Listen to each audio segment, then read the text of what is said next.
যে ঈদ সবসময় আনন্দ নিয়ে আসে না সবার জন্য, কারোর জন্য কষ্ট নিয়ে আসে। আমরা ঈদ নিয়ে অনেক আনন্দ উপলব্ধি করছি, অথচ যে রাস্তায় টুপি বিক্রি করছি একটু আগে দেখে আসলাম, সে লোকে লোকে চোখের পানি পড়ছে। তাকে জিজ্ঞেস করলে বোঝা যাবে ঈদ তার জন্য কতটা জুলুম হয়ে গেছে, কতটা কষ্টদায়ক হয়ে গেছে। যে কিনা সারাদিনে বিক্রি করে হয়তো 200 টাকা বা 300 টাকা লাভ করতে পারে, অথচ তার ঘরে মা আছে, বাবা আছে, তার স্ত্রী আছে, হয়তো 2জন সন্তানও আছে।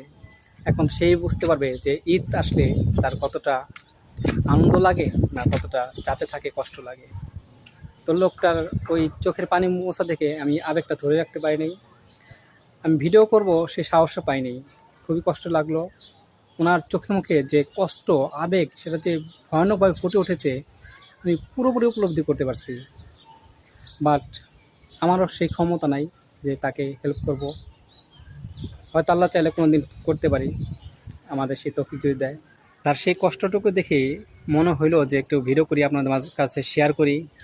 যে ঈদ সবসময় আনন্দ নিয়ে আসে না সবার জন্য, কারোর জন্য কষ্ট নিয়ে আসে, বুক ভরা কান্না নিয়ে আসে। সবাই ভালো থাকবেন। আল্লাহ হাফিজ।